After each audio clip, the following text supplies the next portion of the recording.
So the WNBA media absolutely has a problem. Absolutely has a problem.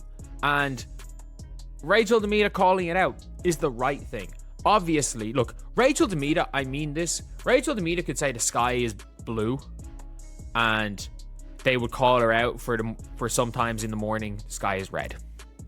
She could say the grass is green and they could point out that in some countries, due to the weather and certain situations, the grass might be a different color. I don't fucking know. Listen to what she just said.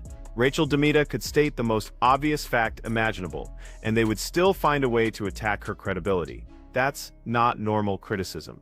That's coordinated dismissal. And what's happening to her right now exposes something deeply broken in how WNBA media operates. The attacks started the moment she launched her podcast. Critics claimed she only created it to ride Caitlin Clark's coattails. They pointed to the initials, the timing, the focus. But here's what those critics conveniently forgot. Rachel Demita was a household name in basketball media before most WNBA players had social media followings. There was a time where outside of Caitlin Clark, Sabrina Ionescu, outside, let's just say the top 10 players that have kind of transcended the WNBA. We all know who they are. She was more famous than all of them. Outside of the top 10. I'm not going to go that far. I'm not crazy. But like Rachel Demita was one of the faces of, she was the most famous person in basketball media, in basketball social media, at a time when Duke Dennis, Agent 00, the AMP guys were all in that community. When Jimmy High Roller existed, Mike Corzembo, when all of those guys existed, they were all there. That timeline matters, because when Duke Dennis, Agent 00, and the entire AMP crew were building their basketball content empire, when Jimmy High Roller was pulling millions of views, when Mike Corzembo was the go-to NBA analyst, Rachel Demita stood among them as an equal. She wasn't riding anyone's wave. She was creating her own. Basketball social media in that era was a completely different landscape. This was before the WNBA's mainstream breakthrough, before the 2024 viewership explosion, and in that space, Rachel Demita had more name recognition than every WNBA player outside the top 10. That's not an opinion. That's verifiable through engagement metrics, follower counts, and media appearances from that period. So when people suggest she needs Caitlin Clark for relevance, they're revealing they have no idea who Rachel Demita actually is, or they know exactly who she is, and they're attacking her anyway because she's saying things they don't want to hear. Watch because fans don't care about Caitlin Clark as well. No, Unrivaled is not. People aren't watching Unrivaled. Nothing to do with fans not caring about Caitlin Clark. People aren't watching Unrivaled. And Rachel Demita said as much, like, it's just not good to watch. The only reason you watch this gimmick ball 3-on-3 is if there's players you want to watch. And it's only when they're playing against each other. I'm okay with watching Paige Beckers play Kelsey Plum, because Kelsey Plum's going to try go at Paige Beckers. The player that kept Unrivaled relevant last year was Angel Reese. Why? Because Angel Reese was literally every game they won, she was going out taunting people. Angel Reese got Nafisa Collier to clap back and like start shouting at her after they won. Like when you get Fee to be like that, you've got. Now watch how the criticism shifts. First, they attack her credibility. Then they attack her motives. She's accused of glazing Caitlin Clark on one podcast episode, then criticized for saying fans don't care about Clark in Unrivaled on another. The logic doesn't hold up because it's not about logic. It's about finding any available angle to dismiss her perspective. But here's what actually happened with those Unrivaled comments. Rachel said people aren't watching Unrivaled, and that has nothing to do with fans not caring about Caitlin Clark. She specifically stated the product itself isn't compelling to watch. It's gimmick 3-on-3 basketball that only works if there are players you want to see compete against each other with real stakes. The only player who kept Unrivaled relevant last season was Angel Reese, not because of her stats, because Angel Reese went into every game trying to get under opponents' skin. She taunted after wins. She got Nafisa Collier so frustrated that Collier clapped back and trash-talked her after a victory. When you get Fee to act like that, you've accomplished something. Because Fee doesn't do that. under people's skins. Angel, like everyone in Unrivaled now, you look at Unrivaled, and it's all about, oh, this buddy. Look at all these players on 4 different teams that aren't playing. One player from each team is there watching the games. But Angel Reese wanted all the other teams to hate her. Like, that's the only way this type of gimmick ball can be interesting is if there's storylines, is if players fucking, and I don't mean hate each other personally, because that's one of those weird things in WNBA media, is people think that heated rivalries equal personal hatred. It's not. Heated rivalries are good. And I'm not talking about the bullshit Angel Reese versus Caitlin Clark rivalry. I'm talking about the Caitlin Clark versus JC Sheldon rivalry. Those two fucking hate each other. They hate each other. And I can guarantee you it's one of those situations that if JC Sheldon ever ends up on a team with Caitlin Clark, JC Sheldon is going to be the Sophie Cunningham type, the Lexi Hull type, who does all the dirty work for Caitlin Clark and will become such a... Compare that to this year's Unrivaled. Every promotional clip shows players from different teams sitting courtside together, watching games, being supportive. It's all buddy-buddy energy. And that's the problem. Gimmick basketball only works if there are storylines. If players genuinely want to beat each other. This isn't about personal hatred. That's where WNBA media always gets confused. They think heated rivalries equal personal animosity. They don't. Caitlin Clark and Kelsey Sheldon genuinely hate each other on the court. They've hated each other since college. That Ohio State versus Iowa rivalry was so intense that Clark stole a t-shirt from opposing fans, wore it, and posted the photo on social media. That's the kind of competitive fire that makes people watch. And here's the thing about Kelsey Sheldon.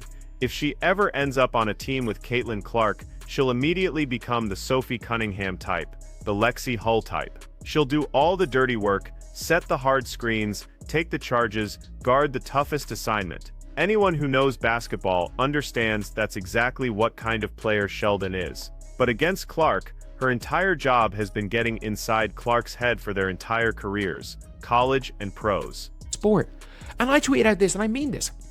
People have stopped glazing players. And this is all comes from the Unrivaled commentary. If you listen to the commentary, the Breeze, I think, played the Hive, and Paige Becker sat on the bench. And I think, was it Cam Brink or Kate Martin was playing the one, balling. Cam Brink was hooping. Their whole team had more than 10 points. And they went on a run with Paige Becker's on the bench. Do you know how many people that are on the floor got mentioned in color commentary other than X player for 2, where they get the rebound? 1. They mentioned Malonga's length. And they only mentioned Malonga because they wanted to talk about how Paige Becker's called Malonga cheat code and how Paige Becker's getting assist to Malonga. Kate Martin, they didn't mention anything about Kate Martin. They just said she scored. They literally, Paige is on the bench and they're glazing Paige. We literally heard them imply Paige Beckers is the reincarnation of fucking Kawhi on defense. Because Candace Parker was like, you're acting like Paige is like Kawhi, and they're like, is she not a two-way player? It's like if you want to say a loose definition of two-way player is competent on both ends, then we're talking about Christy Wallace as a two-way player. And this is where we need to talk about the commentary problem. Because what's happening in Unrivaled broadcasts reveals everything wrong with how WNBA media covers star players. Watch a Breeze game. Any Breeze game. Paige Beckers sits on the bench and Cam Brink is on the floor, absolutely hooping. Their entire starting lineup is scoring in double figures. They go on a run, and you know how many players on the floor get mentioned by name in the color commentary during that stretch. 1, they mention Malonga's length, but they only bring up Malonga because they want to talk about how Paige Beckers calms Malonga down, how Paige assists Malonga, how Malonga is a cheat code for Paige. Cam Brink is putting up numbers. They just say she scored, no analysis of her footwork, her positioning, her decision-making, nothing. Paige is literally sitting on the bench, and the commentary team is still glazing Paige. Times. We're talking about fucking Dejanay, who shoots 25% on layups being a two-way player. If you want to call Paige a two-way player, and by the way, can we stop pretending that there's equal weight on offense and defense in basketball on an individual level? If you are an offensive player, to the level of a Paige Beckers, of a Caitlin Clark, of as a guard. As a big, it's different because you can be a rim protector. But as a guard, if you are an offensive level player at that level, why the fuck would you be guarding the other team's best player? That's just dumb. That's just dumb. Maybe in game 7 of the finals you do that. But that's just dumb. There's a reason why in 2016 LeBron was guarding Harrison fucking Barnes. Because you needed him to drop 40. We can't tire you out even guarding Iguodala. You can't tire him out doing that shit. There's a reason why Paige Beckers, even in Unrivaled, guards the other team's worst offense. It gets worse. The broadcast team starts comparing Paige Bucher's defense to Kawhi Leonard, Candace Parker. To her credit, pushes back. She says something like, "You're acting like Paige is Kawhi," and the response from the other commentators, "Is she not a two-way player?" Let's be very clear about what two-way player means. If we're using a loose definition where it just means competent on both ends, then Christy Wallace is a two-way player at times. Dejanai Carrington, who shoots 25% on layups, would qualify as a two-way player. That's not what two-way player means when we're talking about elite talent, and we need to stop pretending there's equal weight on offense and defense at the individual level in basketball. For guards specifically, because bigs are different due to rim protection. But if you're an offensive level player as a guard, why would you ever guard your team's best opposing player? That's just dumb roster management. Maybe in Game 7 of the finals you do that. But in regular rotation, you're wasting your offensive engine's energy. There's a reason LeBron James guarded Harrison Barnes in the 2016 finals. Not Steph Curry, not Klay Thompson, Harrison Barnes. Because the Cavaliers needed LeBron to drop 40 points, and you can't tire him out chasing Curry around screens for 48 minutes. It's the same reason Paige Bucher's guards each opponent's worst offensive player in Unrivaled.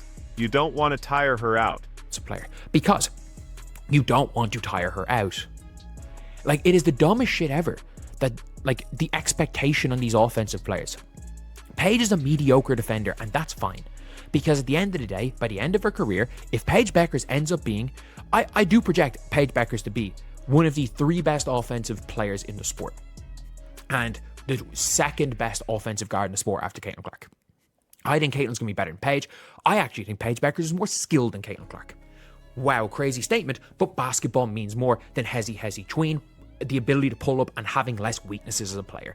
Caitlin Clark can't shoot going right, can't drive going left. It doesn't fucking matter. They can't stop it. Giannis can't shoot. They couldn't stop him. Shaq couldn't shoot. They can't stop him. It doesn't matter if people know the scout report. If you can't do anything about it, especially when you have an Aaliyah Boston on your team and a Kelsey Mitchell on your team who are going to feed off them trying to take away your game, it doesn't fucking matter. Like, people all think it's like, oh, if you're a Caitlin Clark fan, you're saying everything's perfect. You guys don't understand how many crash outs I have had when Caitlin Clark doesn't touch the ball for a few possessions, and please, Steph White, stop pretending she's fucking Stephen Curry. She is nothing like Stephen Curry. She is Tyrese Halliburton. She's Magic Johnson with a jump shot. She is, and she's not even heliocentric. She is an offensive. Paige Buchers is a mediocre defender, and that's completely fine. Because by the end of her career, I project Paige to be one of the 3 best offensive players in the sport and the 2nd best offensive guard after Caitlin Clark. Here's a controversial take. I think Paige Buchers is more skilled than Caitlin Clark. Paige has more moves, better handles going both directions, a more versatile shooting package, but basketball is more than having every skill. It's about what you can actually accomplish on the court despite your weaknesses. Caitlin Clark can't shoot well going right. She can't drive effectively going left. And it doesn't matter, defenses know her limitations and they still can't stop her. Just like Giannis can't shoot, and Shaq couldn't shoot, and defenses knew it, and it didn't matter because they couldn't do anything about it. Especially when you have Aaliyah Boston and Kelsey Mitchell on your team who are going to feast when defenses overcommit to taking away Clark's strengths. Engine, she gets everyone involved. She literally is a fast break, push the tempo. Caitlin Clark affects the tempo of the game, and that's her best asset. Her best asset is what she does to the game. Nothing to do with what she does. Nothing to do with her passing, nothing to do with her shooting. Her best asset is how she affects the game. Teams have to guard higher because they're scared of the deep 3. Teams can't offensive rebound because they know if they go for an offensive rebound, Caitlin Clark's getting the ball, there's runners, ball's there, it's a layup. Caitlin Clark's effect on the totality of the game is more important than anything she does with the ball in her hands. And especially with the ball not in her hands. Teams literally don't want Caitlin Clark on the ball. They say, we don't want Caitlin Clark to have the ball in her hands. Her own coach Her own coach is probably the only her own coach literally achieves the other team's game plans for them. I hope she doesn't do that going into this year. Please stop with the Curry bullshit. The Warriors can't even win with it anymore. And you don't have Draymond, you don't have Clay. Stop with the bullshit, Steph, please. But the problem is that Caitlin Clark, one big flaw, as much as I say that, when Caitlin Clark doesn't touch the ball for a while, she chucks bad shots. I get so pissed at frustration shots she takes, which she shoots at about 10%. Watch it. If Caitlin Clark is told to go stand in the corner, 3, 4, 5 possessions where she doesn't touch the ball because she never touches the ball when she goes stands in the corner. The next time she touches the ball, she's going to do some bullshit. She's going to chuck a terrible shot, go nowhere near in, or she's going to chuck the... And before anyone thinks this is just blind Caitlin Clark worship, let me tell you how many meltdowns I've had watching Stephanie White's offensive system. When Caitlin doesn't touch the ball for multiple possessions, I'm screaming at my screen, stop pretending she's Steph Curry. She is nothing like Steph Curry. Caitlin Clark is Tyrese Halliburton. She's Magic Johnson with a jump shot. She's not even heliocentric in the traditional sense. She's an offensive engine who gets everyone involved. She's a fast break, push the tempo player. Caitlin Clark affects the tempo of the game. That's her best asset. Not her shooting, not her passing. Her best asset is how she changes what the game looks like. Teams have to guard higher because they're scared of the deep three. Teams can't crash the offensive glass because they know if they commit to rebounding and Clark gets the ball, it's a runner in transition for a layup. Caitlin Clark's effect on the totality of the game is more important than anything she does with the ball in her hands. And especially important is what happens when the ball isn't in her hands, because teams would rather anyone else have the ball. Her own coach achieves opposing teams' game plans for them. I hope Stephanie White doesn't do that again this year. Please stop with the Curry comparison. The Warriors can't even win with that system anymore, and they don't have Draymond in his prime or Klay Thompson.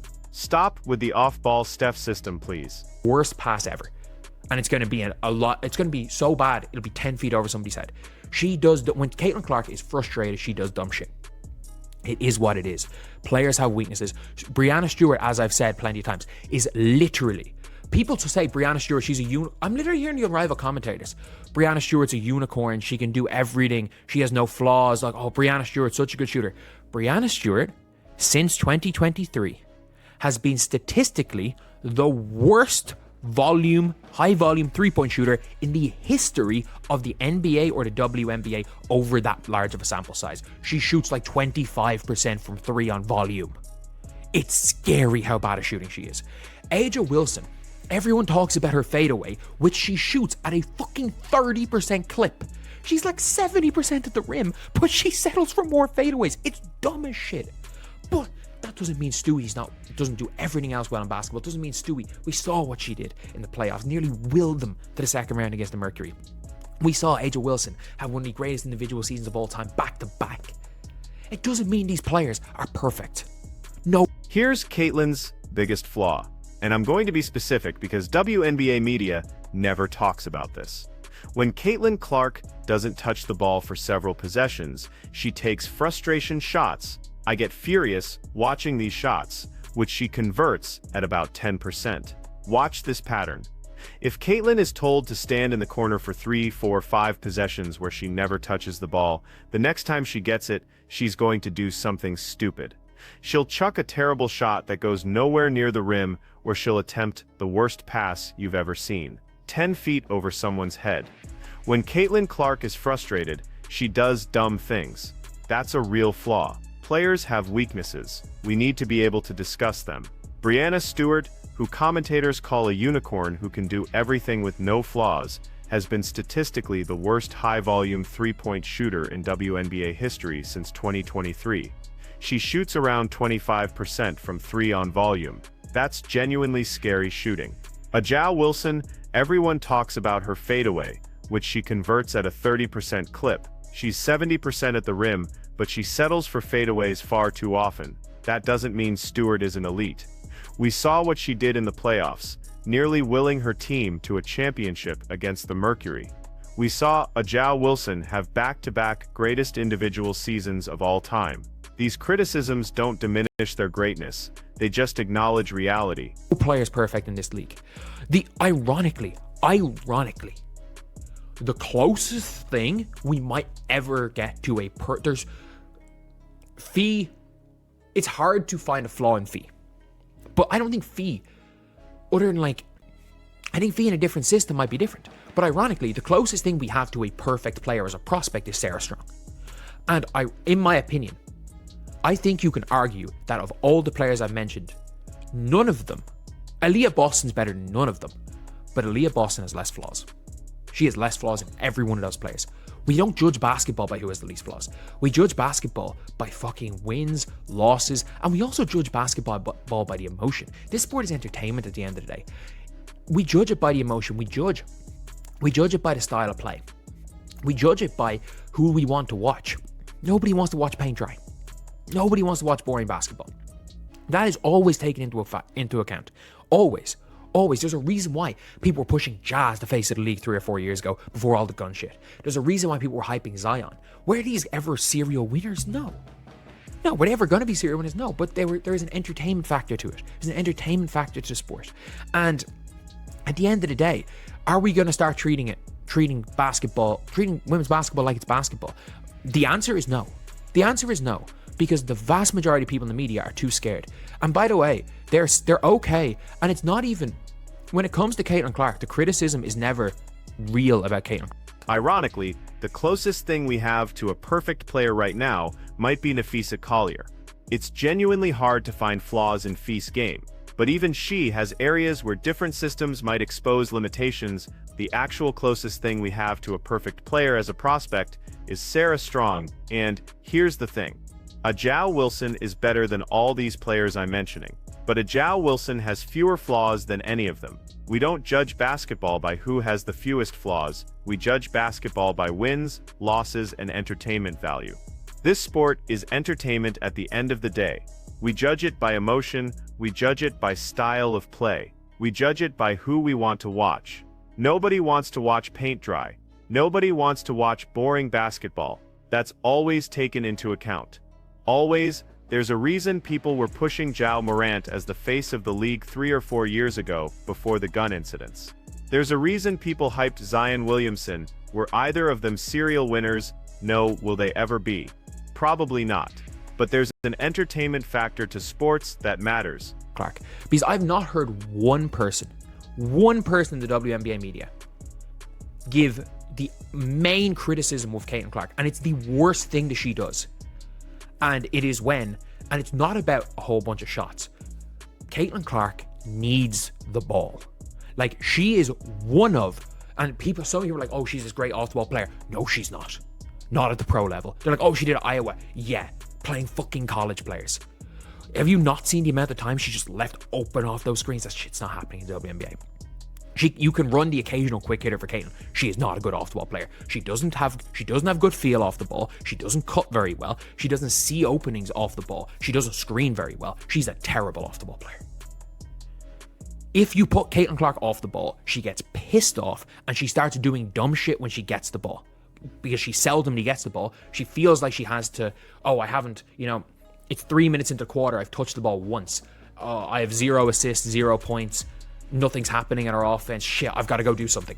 And she normally does something dumb. When Caitlin's playing in the flow of the game and she's able to get the ball off a rebound, make decisions left, right, she's able to drive in, kick the shooters, she's able to hit Aaliyah on the short roll, and then sometimes cuts okay off Aaliyah, goes left, takes 2 players in, kicks it to Kelsey Mitchell on a backdoor cut. If she hits Aaliyah on the short roll, Aaliyah goes, kicks it into Kelsey Mitchell, it's a layup, and the team's flowing. That's where Caitlin's good. And So, are we going to start treating women's basketball like it's basketball? The answer is no, because the vast majority of people in media are too scared, and it's not even about Caitlin Clark specifically. The criticism of Clark is never real basketball analysis.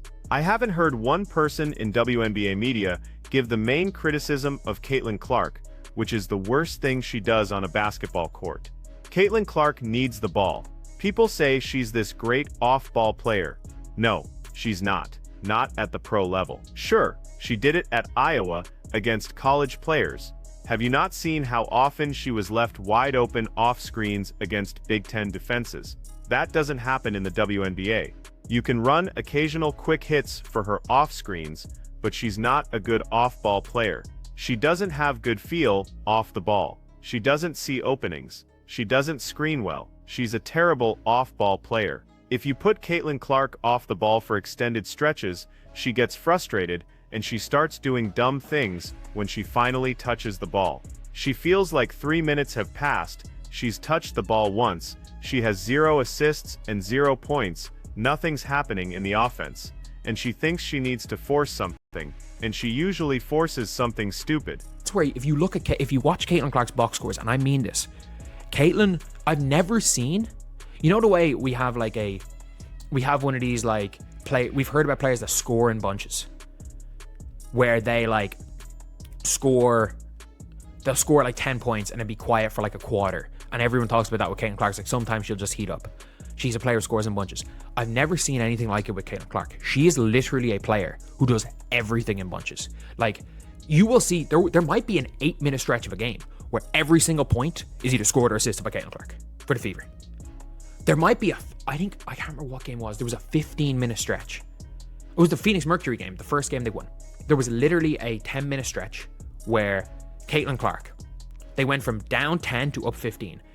Bar 2 points, which was a hockey assist, every other basket was scored or assisted by Caitlin Clark on a 25-point swing.